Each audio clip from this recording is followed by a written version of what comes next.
Irmãos, nós começamos na semana passada a expor Gênesis 7, de 1 a 5. Nós falamos que esse texto pode ser dividido em 3 partes, e eu dividi esse trechinho, é um trecho pequeno, eu dividi em 3 pequenas partes, e eu coloquei em cada uma das partes um título, que é uma verdade doutrinária, uma verdade teológica.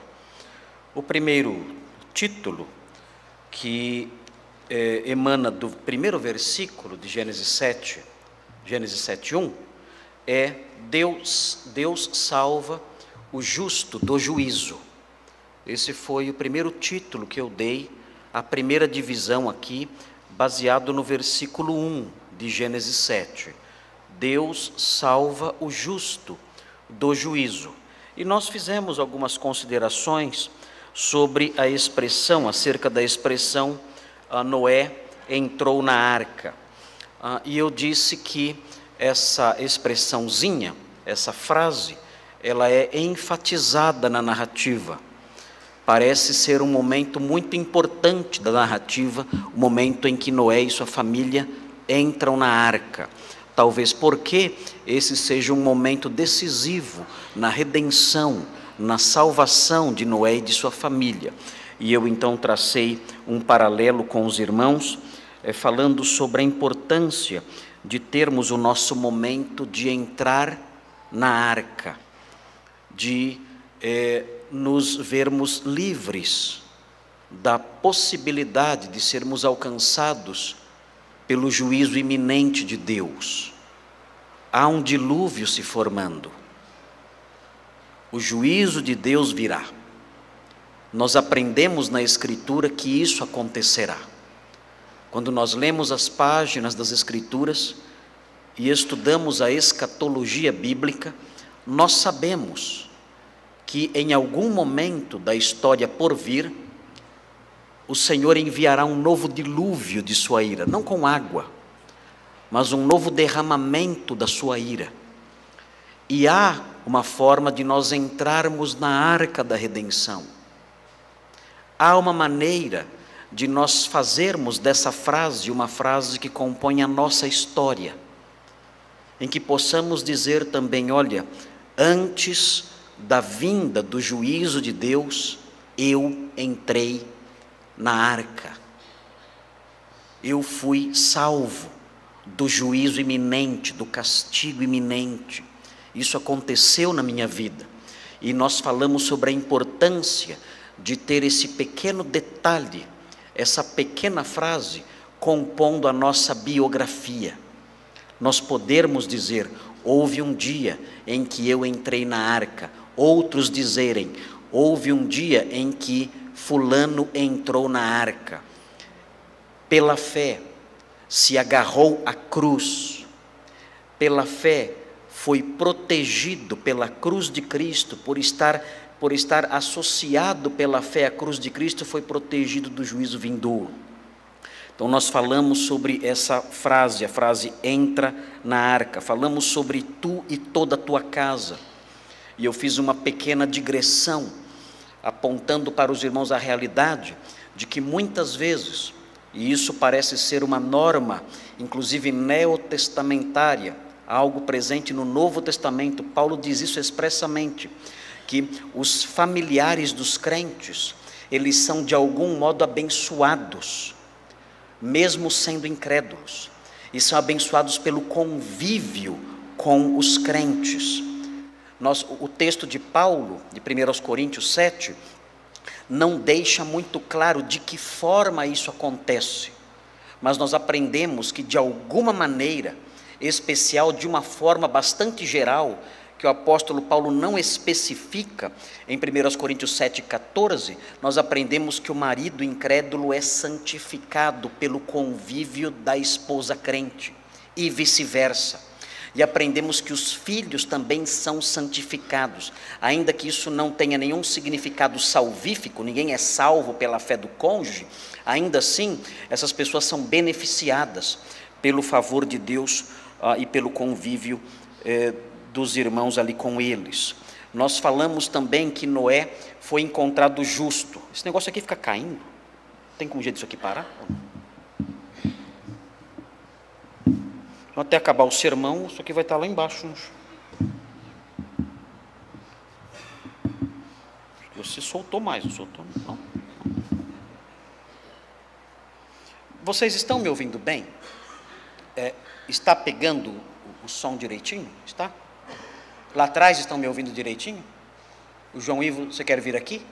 Pode vir se quiser, não tem problema. Aqui é o Santo dos Santos, você pode entrar aqui sem problemas.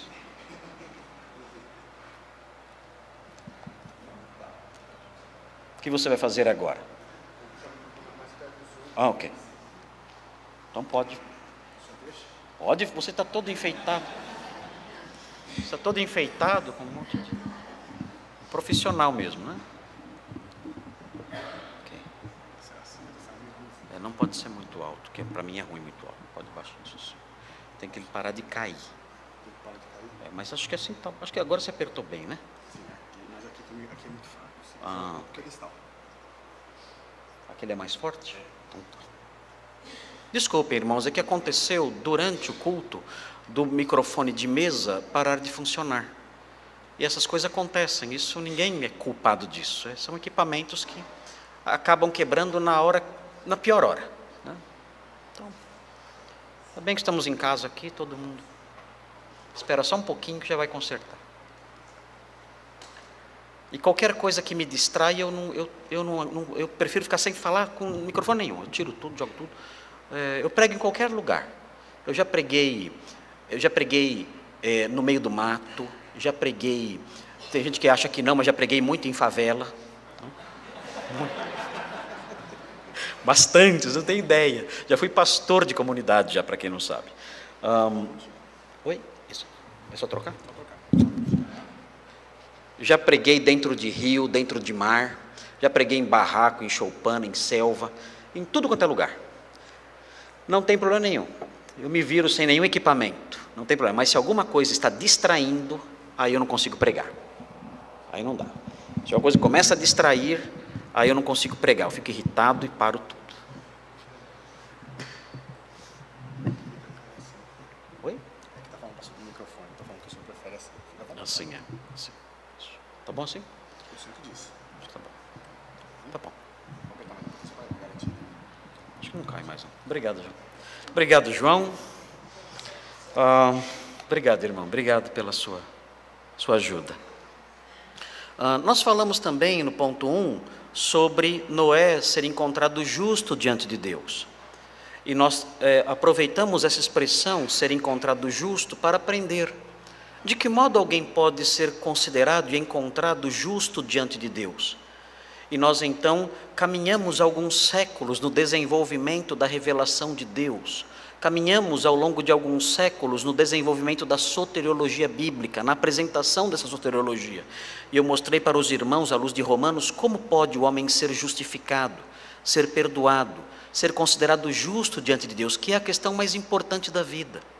A questão mais importante da vida não é com quem vou me casar, ainda que alguns jovens pensem que essa seja a questão mais importante da vida. Essa é a segunda questão mais importante da vida, não é a primeira.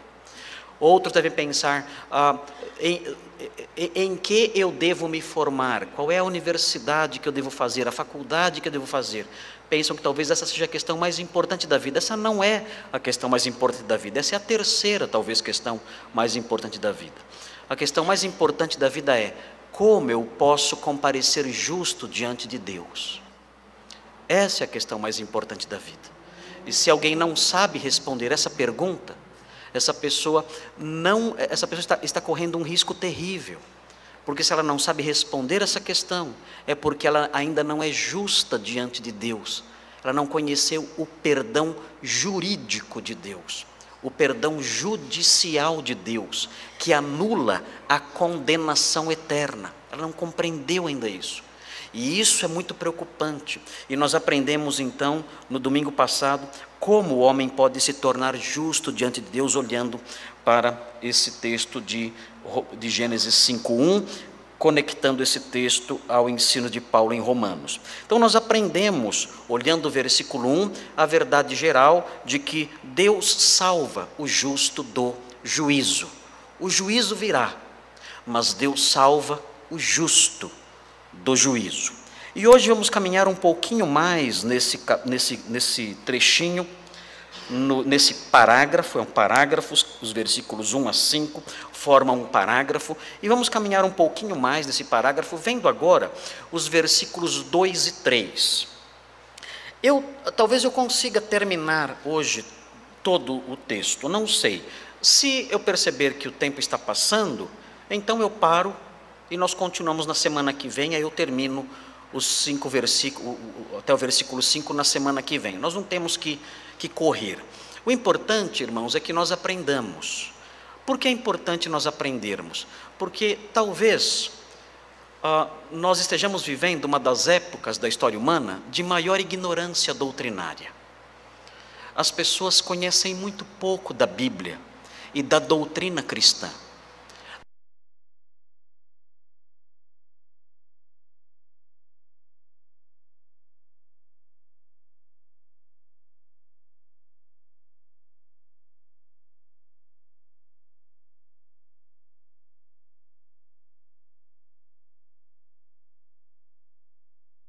Fé, aos princípios mais elementares do cristianismo, que crianças de outras épocas sabiam e ensinavam até para os seus coleguinhas e compartilhavam com seus pais.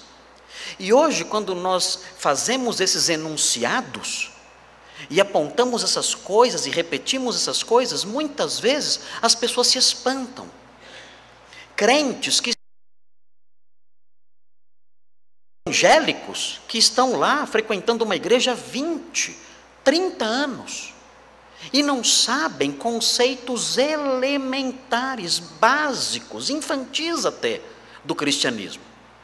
Então, a nossa época é uma época que precisa muito de pastores mestres, de homens que ensinem a Sagrada Escritura com detimento, destacando cada elemento que a palavra de Deus ensina e fazendo com que essas coisas fiquem bem consolidadas, bem sedimentadas no coração das pessoas, para que fiquem ali durante 30, 40, 50 anos e não saiam de lá.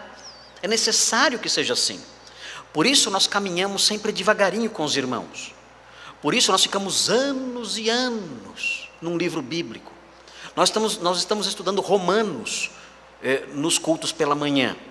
Hoje nós gastamos cerca de 45 minutos estudando só um versículo de Romanos, vendo o tempo verbal usado pelo apóstolo Paulo, vendo a força dos tempos verbais usados pelo apóstolo Paulo, mostrando o significado daquelas coisas para a nossa vida prática do dia a dia, vendo as relações daquele versículo com versículos anteriores para dar uma dimensão maior do seu significado.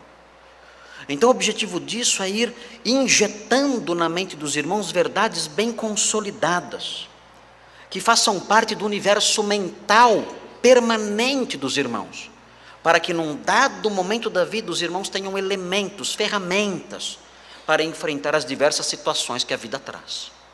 Então, por isso, nós não temos que sair correndo, ensinando tudo de uma vez. Não é assim que o processo de aprendizado funciona.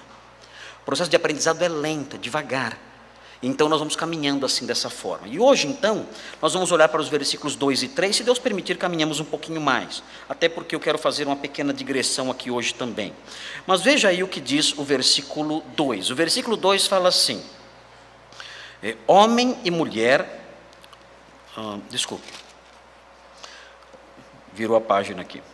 Versículo 2: de todo animal limpo levarás contigo 7 pares, diz o texto, o macho e sua fêmea, mas dos animais imundos, 1 par, o macho e sua fêmea. Esse é o versículo 2. Se os irmãos olharem com atenção, o versículo mostra uma diferenciação entre os animais. Há uma distinção entre os animais e é uma distinção relacionada ao status ritual, ao status cerimonial desses animais.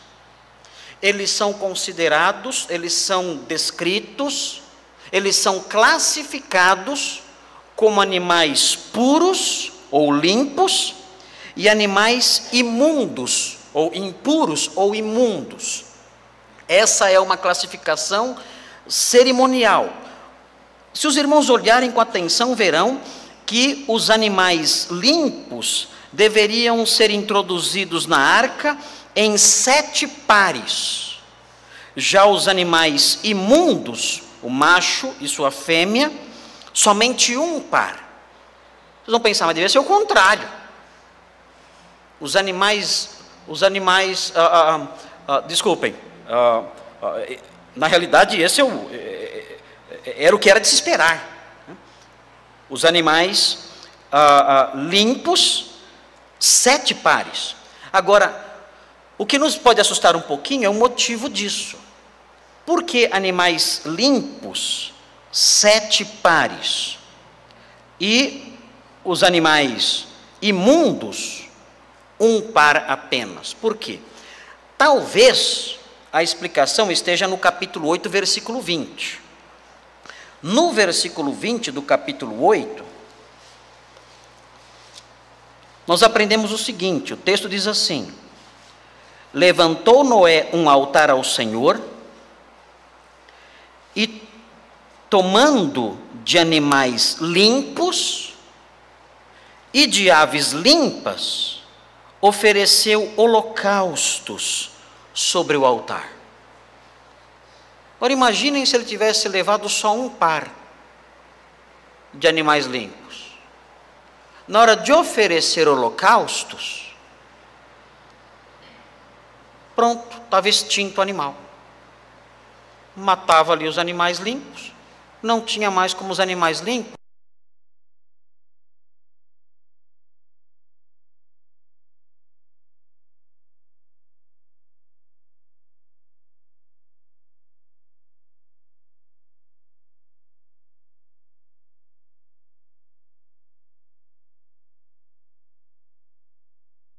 Por isso tinham que ser trazidos em número maior.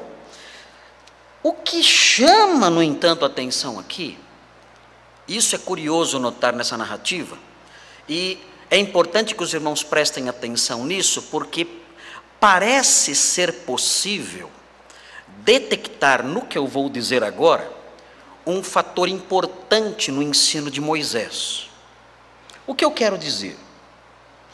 Essas distinções do versículo 2 entre animal puro e animal impuro, entre animal limpo e animal imundo, é uma distinção que nos surpreende por causa do momento histórico em que essa distinção aparece.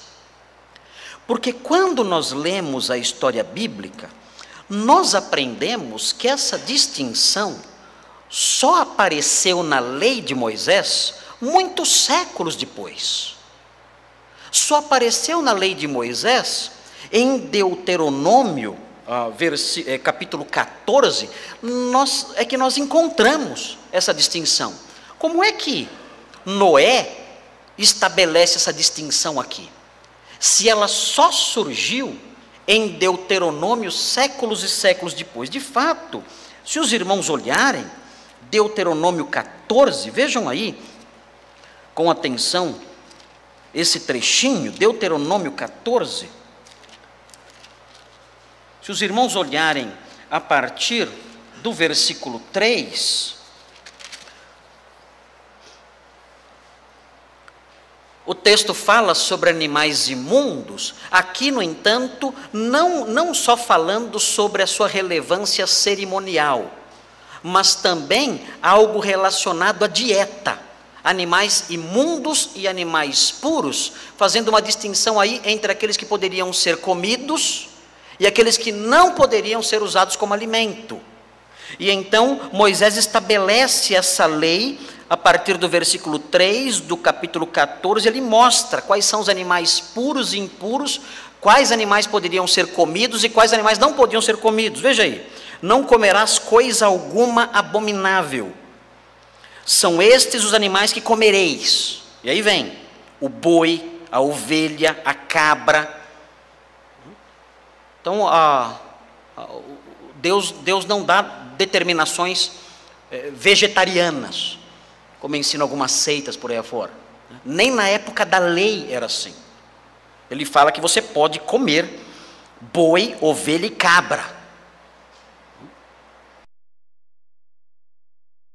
A gazela, a corça, a cabra montês, o antílope, a ovelha montês e o gamo, tudo isso podia comer.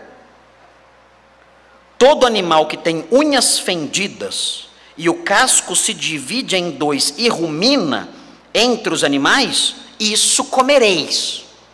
O casco fendido e que rumina, isso pode comer. Porém, estes não comereis, dos que somente ruminam ou que têm a unha fendida. O camelo, não podia comer camelo. Bom, acho que era até um favor não comer camelo. A lebre e o arganaz, porque ruminam, mas não têm a unha fendida. Imundos vos serão. Nem o porco, esse é o mais famoso, que não podia comer, o judeu não podia comer, porque tem unha fendida, mas não rumina. Imundo vos será. Destes não comereis a carne e não tocareis do seu cadáver. Isto comereis de tudo que há nas águas, tudo que tem barbatanas e escamas. Isso pode comer. Mas tudo que não tiver barbatanas nem escamas, não comereis, imundo vos será. Que peixe que não tem escama? Bagre. Não pode comer bagre. O judeu não podia comer bagre. Outro dia uma adventista falou para mim que eu não podia comer bagre. Uma cabeça de bagre para falar uma coisa dessa. Mas depois eu vou explicar porque agora pode comer tudo isso. 11. Toda ave limpa comereis. Estas, porém, são as que não comereis: a águia, o quebrantoso, eu não sei o que é isso, a águia marinha, o açor, o falcão e o milhano segundo a sua espécie. Essas traduções aqui, irmãos, são traduções bastante difíceis. É difícil o tradutor detectar o que é realmente, o que significa realmente a palavra hebraica. É feita a tradução por comparação, né? Por dedução. E todo corvo segundo a sua espécie, o avestruz, a coruja, a gaivota e o gavião segundo a sua espécie, o mocho, a ibis, a gralha, o pelicano, o abutre, o corvo marinho, a cegonha e a garça segundo a sua espécie, e a polpa e o morcego. E aí aqui os chineses ficariam desesperados. Também todo inseto que voa vos será imundo, não se comerá. Não podia comer nenhum inseto, nenhum tipo de inseto. Toda ave limpa comereis. Não comereis nenhum animal que morreu por si. Podereis dá-lo ao estrangeiro que está dentro da tua cidade. Eu não como, pega para você. O judeu devia vender, né? Para que o coma, ou vendê-lo ao estranho, que certamente é o que faziam. Porquanto sois povo santo ao Senhor vosso Deus, não cozerás o cabrito no leite da sua própria mãe. Aliás, algumas igrejas dizem que essa aqui é uma proibição para comer estrogonofe, que aqui existe a base bíblica que proíbe comer estrogonofe, que é carne com leite. Então não pode por causa dessa proibição de Deuteronômio 14. Essas distinções aparecem aqui em Deuteronômio 14. Moisés estabelece essas determinações ao povo judeu ainda no deserto. Elas são posteriores às determinações na sua forma legal, na sua forma de lei ali escrita. Elas aparecem só séculos depois de Moisés, mas Moisés diz que na arca, Noé já observou essa distinção que ele, Moisés, trouxe da parte de Deus e inseriu na lei. Porque Moisés mostra que Noé fazia distinção entre animais imundos e animais limpos, assim como a lei dada séculos depois também fazia. O que Moisés quer ensinar ao seu povo, o povo de Israel no deserto, que foram os primeiros leitores de Gênesis, o que ele quer mostrar com isso ao seu povo? Bem, é possível que Moisés queira dizer o seguinte ao seu povo: olha, as determinações que eu estou passando para vocês, essas determinações são determinações que marcam o homem justo em todas as épocas. Isso que eu estou passando para vocês, essas determinações relacionadas à alimentação, essas determinações culticas relacionadas ao que pode ser oferecido em sacrifício e o que não pode ser oferecido em sacrifício, essas determinações não são coisas atuais.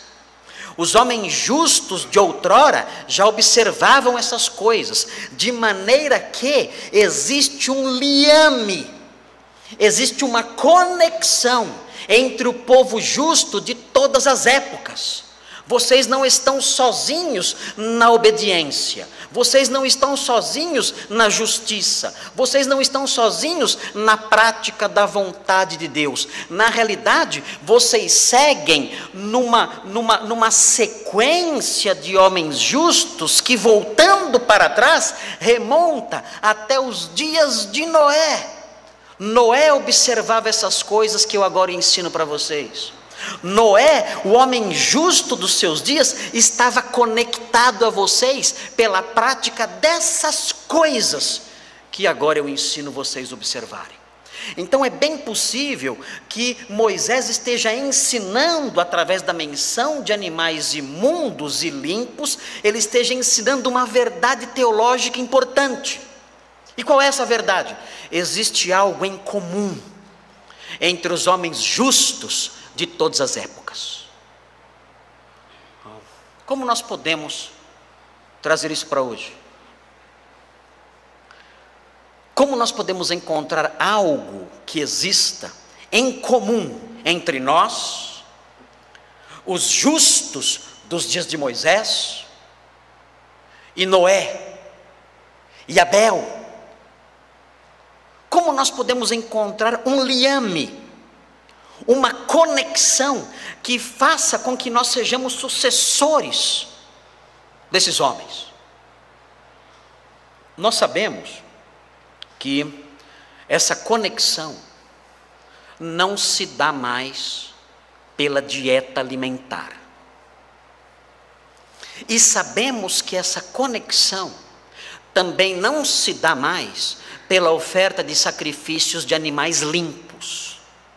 Ainda que existam movimentos, vocês não vão acreditar nisso talvez, mas ainda que existam movimentos evangélicos que queiram ressuscitar a prática de sacrifício de animais nas igrejas, isso nós aprendemos no Novo Testamento, não deve mais ser feito.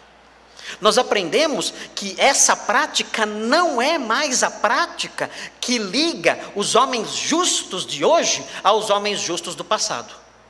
Nos dias de Moisés, quando alguém sacrificava, ele lembrava: eu pertenço a uma linhagem de sacrificadores, que vem desde Abel, que passa por Noé e outros homens de Deus, e eu agora estou aqui sendo justo, oferecendo os meus sacrifícios. Quando o homem justo dos dias de Moisés evitava alguns alimentos, ele pensava: essa prática, essa minha dieta específica, faz com que eu pertença a uma linhagem de homens justos que remonta até os tempos de Noé, que também fazia distinção entre animais puros e animais impuros. Eu pertenço a essa linhagem, eu pertenço a essa família, eu sou um descendente da linhagem dos justos. E nós aprendemos no Novo Testamento, na revelação, através da revelação dada progressivamente, nós aprendemos que nós não temos mais que praticar o sacrifício de animais, ainda que algumas seitas chamadas cristãs defendam essa ideia. O Robson e o Isaac fomos alugar o hotel para nossa nova congregação, e a gerente do hotel, conversando ali conosco, ela disse: olha, vocês então são uma igreja? Sim, nós somos uma igreja. Ela disse: olha, eu tenho uma pergunta para fazer para vocês, que eu tenho que fazer, desculpe, eu estou um pouco preocupada. O que é? Não, é que nós alugamos já o hotel para outras igrejas, e houve uma em especial que me deixou muito preocupada. Por quê? Não, porque essa igreja queria fazer um altar de fogo no salão. Vocês não vão fazer isso não, né? E houve briga, que a moça queria acender o fogo lá, não sei o que ela queria oferecer lá no altar de fogo, mas ela queria acender fogo lá, e disseram: olha, eu não posso permitir que você acenda fogo no salão. Isso, olha, não posso imaginar as consequências disso, eu permitir que isso aconteça aqui. E a moça achou ruim, brigou, porque ela queria realizar um ritual, que ela achava que era cristão, e esse ritual envolvia acender fogo ali num altar. E essa senhora então preocupada disse: pastor, você não acende fogo não, né? Não faz esse tipo de coisa não, né? Eu falei: não, você pode ficar tranquilo. No final fui embora, até brinquei com ela, falei assim: não esquece, depois tem que acender o fogo lá no altar. Há essas coisas hoje em dia.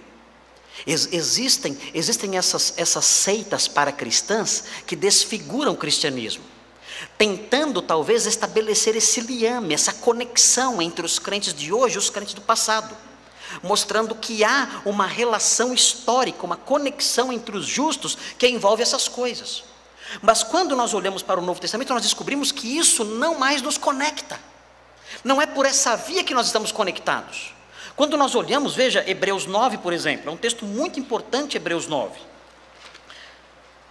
Veja aí na sua Bíblia, Hebreus 9. Veja o que diz esse texto. É um texto crucial, Hebreus 9. Anote, rabisque aí na sua Bíblia. Veja o versículo 1. Hebreus 9, 1. Grife na sua Bíblia esse trechinho. Vejam aqui a descrição do que acontecia. Uma descrição pormenorizada, detalhada. E o que o autor de Hebreus ensina depois dessa descrição. Veja o que ele diz.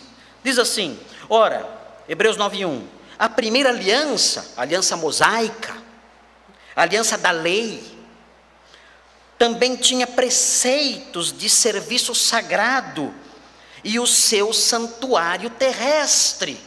Era o tabernáculo, o templo. Isso havia na lei mosaica.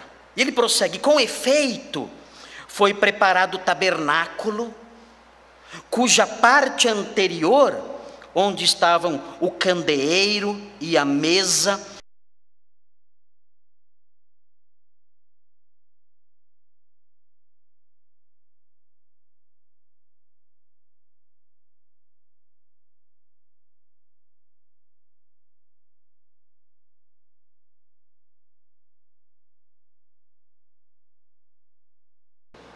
as pessoas ainda estavam sacrificando no templo, o templo ainda estava de pé em Jerusalém.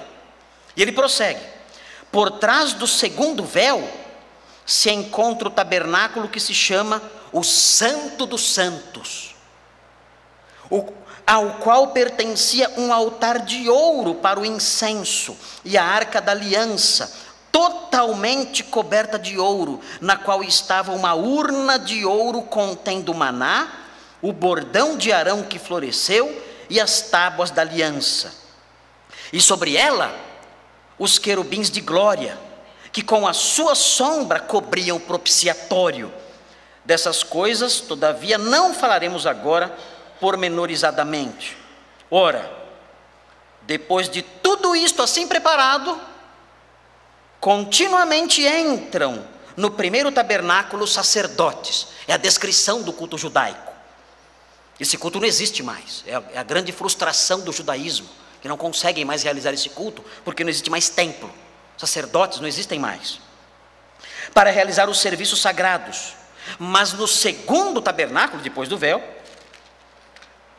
mas no segundo, o sumo sacerdote sozinho, uma vez por ano apenas, não sem sangue, que oferece por si e pelos pecados de ignorância do povo, querendo com isto dar a entender o Espírito Santo que ainda o caminho do santo lugar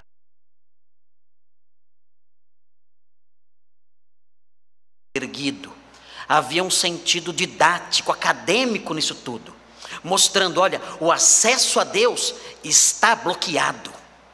Só o sumo sacerdote, uma vez por ano, pode entrar diante de Deus e oferecer ali o sangue pelos seus próprios pecados e pelos pecados do povo.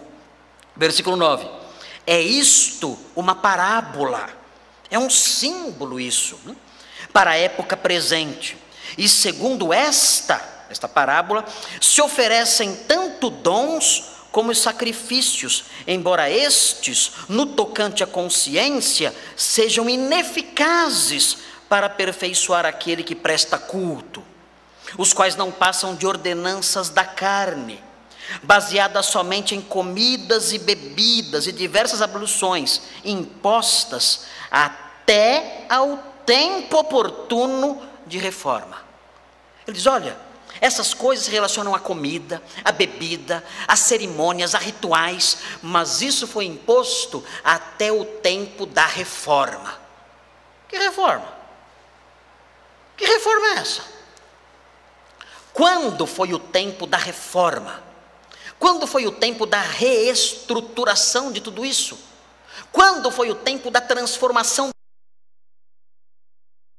Seitas que eu mencionei para cristãs, essas seitas querem ressuscitar o sacrifício, não entenderam ainda o que aconteceu. Essa reforma já aconteceu ou não? Quando nós olhamos o versículo 11, aprendemos quando foi a época da reforma. Ele diz, quando porém, vejam, ele vai falar sobre a época da reforma. Quando porém veio Cristo como sumo sacerdote dos bens já realizados, mediante o maior e mais perfeito tabernáculo, não feito por mãos, quer dizer, não desta criação, não por meio de sangue de bodes e de bezerros, mas pelo seu próprio sangue, entrou no Santo dos Santos, não no Santo dos Santos terreno, mas no Santo dos Santos celestial, uma vez por todas, tendo obtido eterna redenção. Diz, olha, o Senhor Jesus, quando morreu, ele como que entrou no Santo dos Santos, na presença de Deus, e ali, oferecendo o seu sacrifício, o seu sangue, ele obteve uma redenção eterna para aqueles que creem.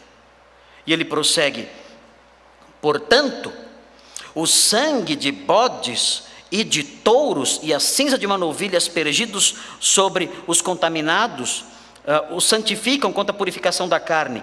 Se isso acontece, muito mais o sangue de Cristo, que pelo Espírito eterno a si mesmo se ofereceu sem mácula a Deus, purificará a nossa consciência de obras mortas para servirmos ao Deus vivo. O tempo da reforma chegou, e estas coisas tinham sido impostas até o tempo da reforma, elas não precisam mais ser realizadas. É por isso que nós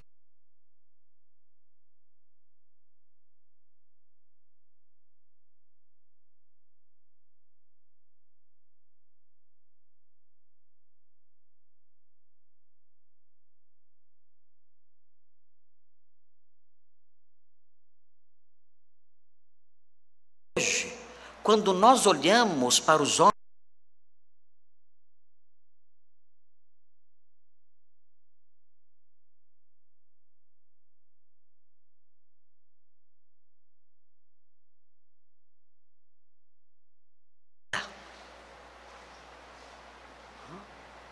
os homens justos do passado, nós aprendemos em Deuteronômio 14, eles não comiam alguns tipos de animais, não comiam algum tipo de carne, alguns tipos de carne.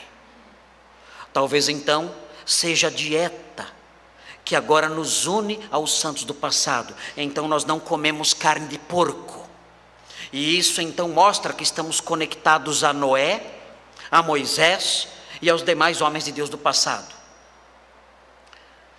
Alguém poderia pensar assim. Há seitas que pensam assim. Os adventistas do sétimo dia pensam assim. Acreditam nessas coisas. Que eles não podem comer algumas coisas. Porque se eles comerem essas coisas, eles não vão para o céu.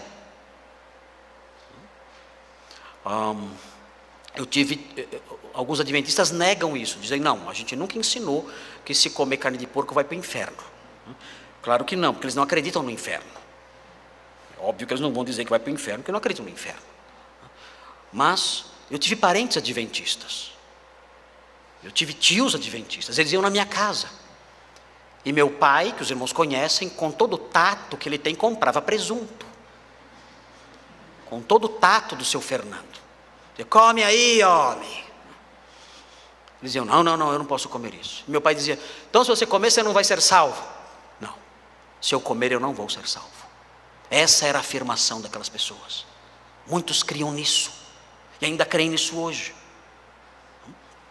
Mas quando nós olhamos para o ensino neotestamentário, nós aprendemos que não é mais, não são mais os alimentos ou uma dieta específica que nos conecta aos santos do passado. Um texto crucial para isso, um texto importantíssimo para isso, é o texto de Marcos, do Evangelho de Marcos. Vejam o texto de Marcos. E grifem esse texto aí em suas Bíblias. Muito importante isso, há crentes que têm medo de comer algumas coisas. Há crentes, como eu falei, que não comem estrogonofe, crentes que não comem estrogonofe. Há crentes que não comem carne com sangue. Vai na churrascaria, vem a carne pingando. Não posso comer que é carne com sangue, isso aqui eu não. Vou para o inferno se eu comer carne com sangue. São noções infantis, noções bobas. De crentes que não amadureceram doutrinariamente. Esses preceitos não existem mais. Vejam o que diz Marcos capítulo 7. Diz assim, Marcos 7. Vejam o versículo 14. Vejam que a palavra de Deus ensina, o Senhor ensina. Ele diz assim, convocando ele de novo a multidão, Marcos 7, 14. Disse-lhes, ouvi-me todos e entendei. Problema do homem moderno, que não ouve e não entende. Então Jesus enfatiza aqui, ouçam e entendam, nada há fora do homem, que entrando nele, o possa contaminar. Nada há fora do homem, que entrando nele o possa contaminar. Nada. Mas o que sai do homem, é o que o contamina. Isto sim. E ele prossegue. Se alguém tem ouvidos para ouvir, ouça. Quando entrou em casa, deixando a multidão, os seus discípulos o interrogaram acerca da parábola. Então lhes disse, assim vós também não entendeis? Não compreendeis que tudo o que de fora entra no homem não o pode contaminar? Porque não lhe entra no coração, mas no ventre, e sai para lugar escuso. E vejam a observação do evangelista no final do versículo. E assim considerou ele puros todos os alimentos. Então posso comer morcego? Pode. Pode comer morcego se quiser. Eu nunca comi morcego, mas você pode comer um bate-prato especial, sem problema nenhum. Posso comer inseto na China? Pode comer inseto, sem problema nenhum. Sem problema nenhum. Crocante. 20. E dizia, o que sai do homem, isso é o que o contamina. Porque de dentro do coração do homem é que procedem os maus desígnios, a prostituição, os furtos, os homicídios, adultérios, a avareza, as malícias, o dolo, a lascívia, a inveja, a blasfêmia, a soberba, a loucura. Ora, todos esses males vêm de dentro e contaminam o homem. Não é o alimento que vai tornar o homem impuro, Então Jesus, ele vai mostrando essas distinções nas próximas, na dispensação que ele está inaugurando, dizendo, essas coisas eram simbólicas, essas coisas eram parábolas, eram símbolos apenas, tentando mostrar realidades acerca da pureza. Mas a realidade dessas coisas é outra, e nós já chegamos no tempo da realização, desculpe a redundância, da realização dessas realidades. Nós não precisamos mais nos submeter a essas exigências da dieta ou essas exigências cerimoniais. O apóstolo Paulo desenvolve isso também em Colossenses. Em Colossenses o apóstolo Paulo é ainda mais abrangente naquilo que ele fala. Ele diz em Colossenses 2, 16 e 17, grife isso na sua Bíblia. Colossenses 2, 16 e 17. Aqui o apóstolo Paulo é bem abrangente, porque existia na região de Colossos, conhecida como o Vale do Rio Lico. O Vale do Rio Lico era uma região na Turquia em que pululavam as heresias. Elas brotavam do solo. Os hereges ali diziam o quê? Não pode comer isso, não pode beber isso. Os hereges proibiam uma série de alimentos, e proibiam também bebidas também, proibiam também o uso do vinho. Algumas seitas gnósticas do século II celebravam a ceia do Senhor com pão e água, porque diziam que o vinho era proibido. O apóstolo Paulo então se insurge contra esse tipo de visão. Eles queriam com isso influenciar os anjos, porque influenciando os anjos iriam influenciar os astros, e eles acreditavam em horóscopo. Então, influenciando os anjos através da sua dieta e de outras práticas, esses anjos iriam dispor os astros de tal maneira que favorecessem a pessoa que fosse zelosa dessas normas. O apóstolo Paulo diz, tudo isso é loucura, nada disso tem valor nenhum. E ele diz então, no versículo 16 de Colossenses 2, ninguém, pois, vos julgue. Aqui a palavra julgar significa o ato de julgar e condenar. O apóstolo Paulo está se referindo à condenação usando o processo inteiro. É uma sinédoque. Ele diz, ninguém, pois, vos julgue, ou ninguém, pois, vos condene por causa de comida e bebida, ou dia de festa, ou lua nova, ou sábados. Esse é o terror dos adventistas, esse versículo aqui. E ele diz, porque tudo isso tem sido sombra das coisas que haviam de vir, eram símbolos de realidades vindouras. Porém o corpo é de Cristo, e Cristo já está presente. Eu não preciso mais olhar para esses símbolos, eu não preciso mais observar esses símbolos, porque eu já desfruto da realidade que é Cristo, para a qual esses símbolos apontavam. Quando eu era jovem e viajei, fiz uma viagem mundo afora, peguei uma mochila, coloquei nas costas e saí pelo mundo. Falou, não, pastor não faz essas coisas, não. Pastor já foi bem maluco, já vocês têm noção. E peguei a mochila e saí pelo mundo. Desembarquei em Lisboa e fui quase até o leste europeu. De trem, a pé, dormindo no chão, na rua, tomando banho em chafariz. Pastor! Fiz isso na minha juventude. E eu já conhecia Simone. E eu tinha foto da Simone. Na época, não tinha WhatsApp, internet, nada disso. E eu olhava para a foto da Simone. Era a única coisa que eu tinha dela, uma foto. Olhava para a foto dela. E viajando, o tempo todo, com a foto dela. Às vezes ia dormir numa estação de trem. Antes de dormir, eu olhava para a foto dela.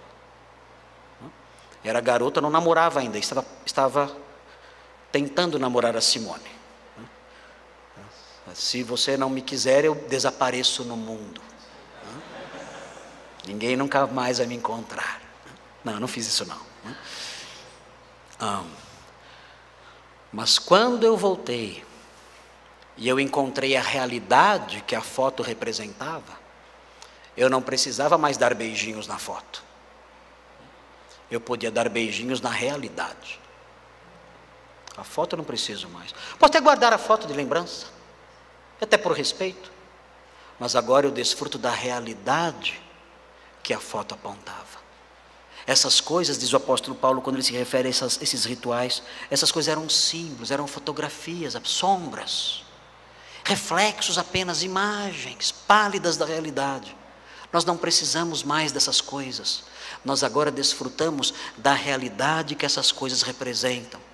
Temos acesso direto a Deus, temos acesso à purificação completa, não precisamos mais de símbolos de acesso, não precisamos mais de símbolos de purificação, nós já temos o acesso direto, já temos a purificação plena, não precisamos mais nos apegar aos símbolos, temos a realidade. E a realidade é muito maior e muito melhor, e é muito mais feliz quem desfruta da realidade do que quem desfruta do símbolo, assim como eu me tornei muito mais feliz ao estar diante da moça que eu gostava do que olhando para a foto dela. E é isso que nós temos hoje. Hoje nós hoje temos a realidade dessas coisas. Não precisamos mais olhar a foto dessas coisas, e por isso somos muito mais felizes desfrutando a realidade, muito mais do que os antigos que só desfrutavam das fotos. Vejam o que diz 1 Timóteo 4. Vejam como o apóstolo Paulo é severo nesse texto. Eu disse que ia fazer uma digressão, a digressão é essa. Eu quero que os irmãos guardem fortemente isso aqui no coração, para que não se deixem levar por ensinos estranhos, por restrições que não têm fundamento algum no Evangelho. Vejam o que diz 1 Timóteo 4, 1 a 5, diz assim: ora, sério isso, o Espírito afirma expressamente que nos últimos tempos alguns apostatarão da fé por obedecerem a espíritos enganadores e a ensinos de demônios. Esse versículo é assustador, ele é tenebroso, esse versículo. Vejam, espíritos enganadores e ensinos de demônios. O que esses espíritos vão ensinar? O que esses demônios vão dizer? Certamente eles vão ensinar as pessoas a matarem criancinhas. É bem possível, porque são espíritos de demônios. Certamente eles vão ensinar as pessoas a tatuar imagens horríveis no seu rosto, de diabos, de demônios e blasfêmias no seu corpo, escrevendo frases horríveis. Sim, é possível. É possível que eles façam isso, sim, nós vemos. Outro dia eu estava na Avenida Zaquinarte e passou um grupo de demonistas, todos vestidos como diabo, com chifres, tridentes, roupas vermelhas e pretas, andando ali. Olha aqui, o que é isso? Parecia ser uma seita satânica. Existem igrejas do diabo, igrejas satanistas. Dizem que nos Estados Unidos a igreja de Satã é uma das maiores opositoras do movimento pro-life, que é contra o aborto. Eles defendem o aborto, defendem a morte de crianças. Dizem que existem seitas na Europa que praticam ainda sacrifícios humanos. Pessoas desaparecem e nunca são encontradas. E alguns dizem, olha, esses desaparecimentos muitas vezes estão relacionados a sacrifícios humanos, de seitas terríveis, satânicas, diabólicas, que realizam essas coisas. No nosso país, alguns anos atrás, ouvimos falar de sacrifícios de crianças, no Nordeste e aqui no Sudeste, aqui no estado de São Paulo, numa cidade aqui próxima do nosso litoral. E olhamos para um versículo como esse e dizemos, realmente, doutrinas de demônios. Mas o apóstolo Paulo não tem em mente essas coisas. Ainda que essas coisas sejam doutrinas de demônios, quando ele fala de doutrinas de demônios, ele pensa em outras coisas. Veja o que ele diz. Ele diz no versículo 3, versículo 2: pela hipocrisia dos que falam mentiras e que têm cauterizado a própria consciência. Esse é o estado moral dessas pessoas, desses falsos mestres que ensinam doutrinas de demônios. E agora vai dizer o que eles ensinam. O que eles ensinam? O texto diz no versículo 3: eles proíbem o casamento e exigem abstinência de alimentos. O quê? Proibição do casamento e abstinência de alimentos são doutrinas de demônios? Sim. Doutrinas de demônios. Quando alguém se aproxima de você e diz: você não pode comer isso, você não pode comer aquilo, são doutrinas de demônios. São pessoas que desprezam a realidade que Cristo trouxe à luz. São pessoas que desprezam o sacrifício realizado por Cristo, que trouxe à luz a realidade que essas proibições simbolizavam. Eles desprezam a cruz de Cristo. São doutrinas de demônios. Os gnósticos proibiam o casamento porque diziam: é errado o homem ter prazeres físicos, sexuais, mesmo no casamento. É errado o homem e a mulher desfrutarem de prazeres sexuais mesmo no casamento. É proibido isso. Por causa desse tipo de influência, no norte da África, existiam casais casados que faziam voto de castidade. Santo Agostinho se aproximava desses casais e diziam: vocês estão errados, vocês estão seguindo doutrinas satânicas, mentirosas, diabólicas, vocês serão vítimas dessas mentiras todas no futuro. E essas coisas têm capa de piedade. Proíbem o casamento, a Igreja Católica proíbe o casamento de pastores. Doutrina de demônios. As seitas que proíbem a ingestão de certos alimentos. Parece piedoso, parece santo, parece bonito. Doutrinas de demônios.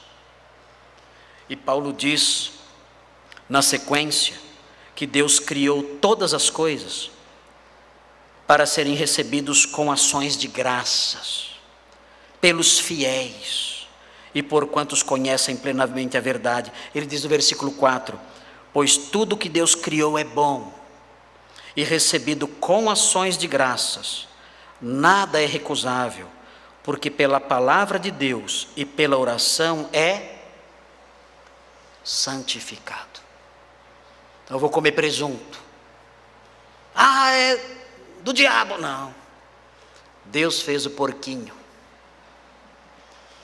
E eu agradeço a Deus por esse alimento. A sua palavra santifica esse alimento, que a sua palavra diz que o Senhor criou o porquinho. E a oração o santifica também, porque a oração reconhece que o Senhor é o Criador dessas coisas e tudo que o Senhor fez é bom. E eu agradeço então, Senhor, obrigado por essa costeleta maravilhosa de porco. E só de pensar nisso agora já está me dando fome.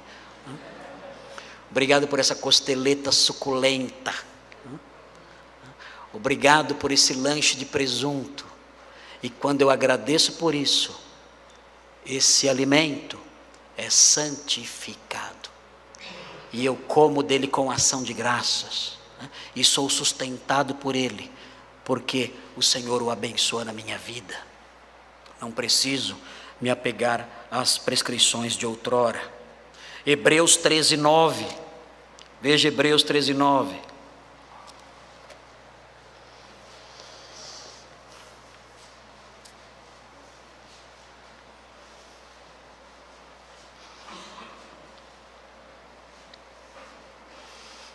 Veja o que diz. Estão cansados de falar sobre comida? Não? Estão com fome? O que tem na cantina hoje? Sabe, Robson? Não sabe? Hot dog? Aí não tem graça, tinha que ter um pãozinho com presunto lá. Cachorro quente. Ok. Então aguenta um pouquinho aí, já vai acabar. Veja Hebreus 13:9. Não vos deixeis envolver, cuidado, porque as doutrinas falsas envolvem a pessoa. Não vos deixeis envolver por doutrinas várias e estranhas. É o que as doutrinas fazem, doutrinas falsas fazem. Elas envolvem a pessoa, escravizam a pessoa. Não se deixem envolver por doutrinas várias e estranhas, porquanto o que vale é estar o coração confirmado com graça, e não com alimentos, porque nunca tiveram proveito os que com isto se preocuparam. Não é esse tipo de preocupação que traz algum lucro, que traz algum proveito para a pessoa. Logo, o que nos liga a Noé não são sacrifícios. O que ligava o judeu da época de Moisés a Noé eram sacrifícios, era o cardápio. Não somente isso, mas entre outras coisas isso.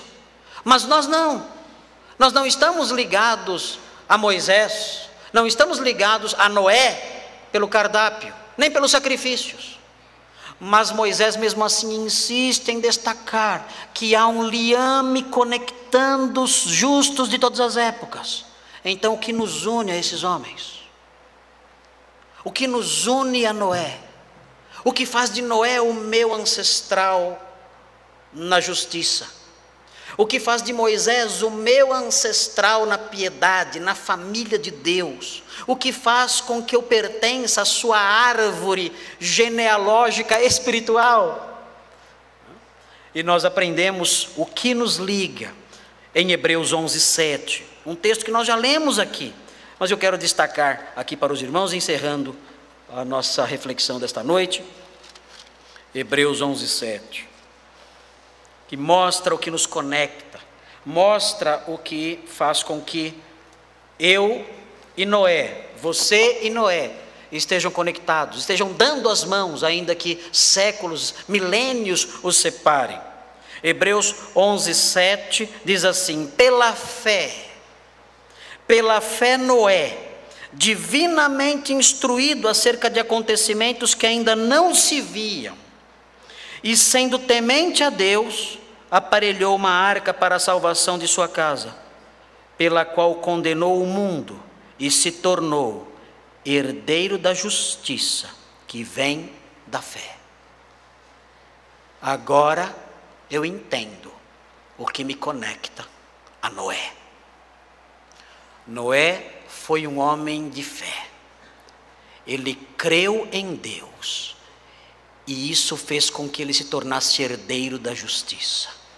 Hoje eu olho para a minha vida, olho para a vida dos irmãos, e o que eu vejo? Eu não vejo sacrifícios como os de Noé, eu não vejo uma dieta como a de Noé, mas eu vejo a fé que justifica. E é essa fé que nos justifica, que nos conecta a Noé, fazendo dele um dos nossos patriarcas espirituais. Estamos conectados a Noé, a Moisés, a todos os heróis elencados em Hebreus 11, chegando até nós hoje. Formamos uma grande, uma imensa família.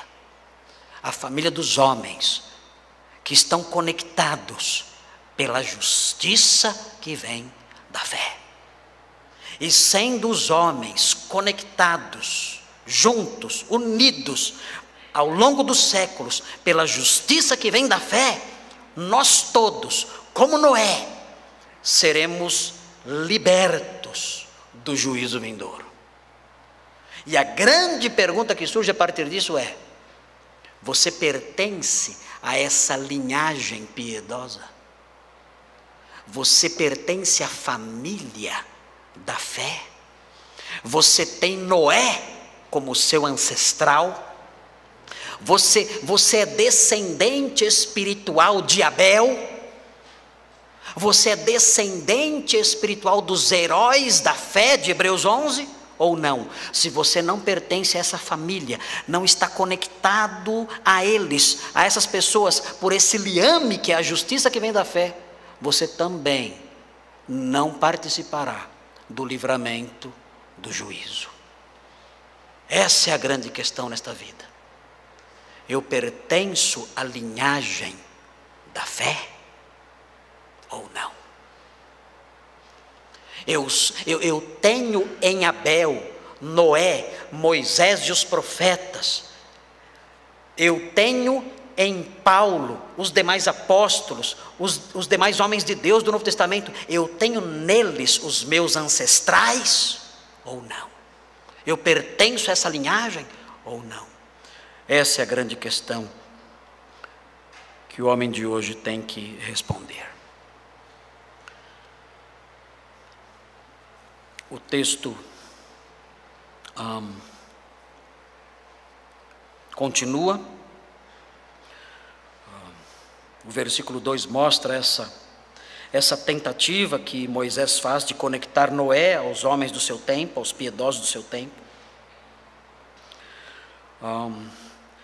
E no entanto, o título que nós demos a essa divisão é: Deus tem um plano de continuidade após o juízo.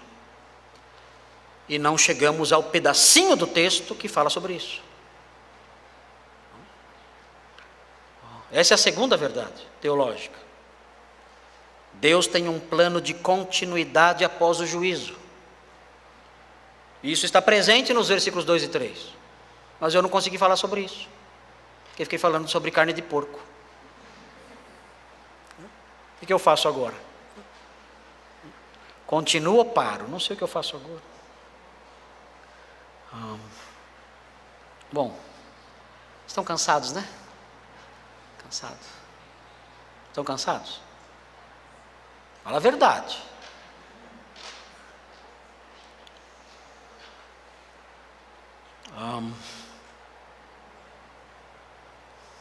Não sei se agora, se eu continuo, estou com medo de passar muito tempo.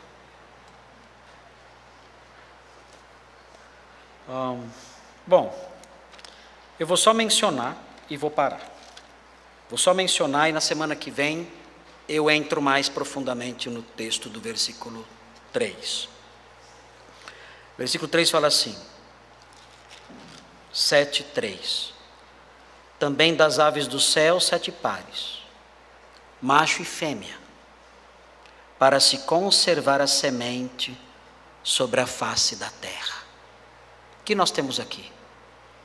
Aqui nós temos a base para a afirmação da segunda verdade doutrinária, que é: Deus tem um plano de continuidade após o juízo.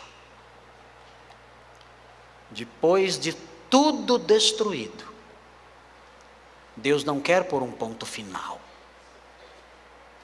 O juízo de Deus não é um ponto.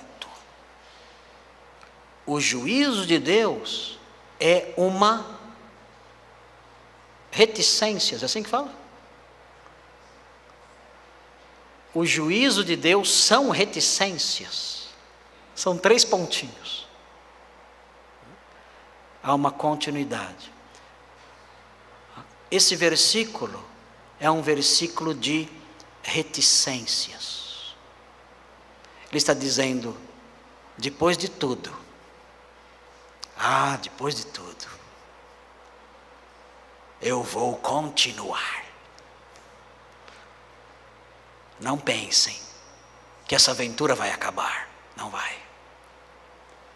Essa aventura não vai acabar. Eu tenho planos maravilhosos para depois disso. Essas águas vão baixar. E um dia uma pomba vai trazer uma folhinha de esperança, uma folhinha de oliveira no seu bico, mostrando que a minha graça não pode ser afogada pelas águas do dilúvio. Eu vou continuar, porque a história que eu escrevi não é a história do juízo. A história que eu escrevi é a história da graça, é a história da redenção. Essa aventura vai continuar. O dilúvio não é um ponto final. Há outras páginas por vir. E é sobre isso que nós vamos falar no próximo domingo. É um sermão de reticências. Não parou, vai continuar semana que vem. Vamos orar a Deus. Senhor, obrigado porque nós aprendemos no versículo 2 do capítulo 7 de Gênesis. Nós vimos essa conexão que Moisés deixou implícita entre os santos dos seus tempos e Noé, o homem justo. E isso nos mostra esse liame que há entre os santos de todas as épocas. E nós te louvamos porque quando chegamos no Novo Testamento aprendemos que o que nos conecta não são sacrifícios sangrentos, ainda que tenham tido seu lugar. O que nos conecta não são restrições alimentares, ainda que tenham tido seu espaço. O que nos conecta é a justiça que vem da fé. É esse o liame que perpassa os séculos, unindo o seu povo. E, ó Deus, nós suplicamos que o Senhor nos ajude para que olhemos para nós mesmos e respondamos com sinceridade se pertencemos a essa genealogia santa, a essa linhagem abençoada. Que o Senhor impinja no coração de todos uma disposição de avaliar-se a si mesmo. E que se há alguém aqui ou em casa, ou em algum outro lugar ouvindo essa mensagem, que ainda não pertence à família da fé, à família de Abel, de Noé, de Abraão, dos patriarcas todos, de Moisés, dos apóstolos, dos crentes da igreja primitiva, que ainda hoje se aproximem do Salvador, o grande Rei da Cidade Santa, se aproximem dele e em fé, tomados, ó Deus, por aquela fé sobrenatural que tem sua origem no Senhor que é o autor e consumador dela, tomados e dominados por isso, se curvem aos seus pés e digam, humildes, coração quebrantado, digam: Senhor, coloca-me na linhagem dos santos, faze-me um herdeiro com eles, pela fé em Jesus. Que essa seja a oração sincera de cada um. E que nós, que já pertencemos a essa família, possamos proclamar a fé que um dia nos inseriu nela. E possamos mostrar com o nosso comportamento que realmente somos pertencentes a um povo diferente, santificado, que vive de forma distinta do mundo mau que nos cerca. Que mostremos que somos novas criaturas. Que cada homem aqui mostre ser um novo Noé, um novo Abel, um novo Abraão. Que cada mulher aqui mostre ser uma nova criatura, como foram as mulheres da antiguidade, as mulheres piedosas e santas do passado, como Sara, Raquel, Rebeca. Que tudo isso revele ao mundo que estamos conectados a esses personagens históricos, bíblicos, pela mesma fé, a fé que justifica, a fé que salva, a fé que transforma. Concede isso a cada um de nós. Nós suplicamos essas coisas em nome de Jesus. Amém.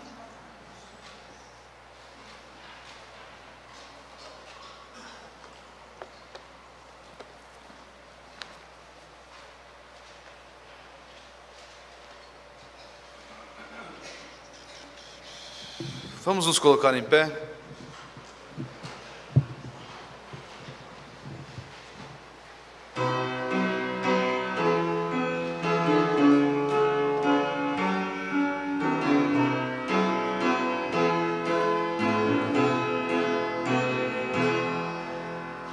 Em Jesus confiar, suas leis observar, é trilhar um caminho de paz, satisfeitos guardar o que Ele ordenar, alegria perene nos traz.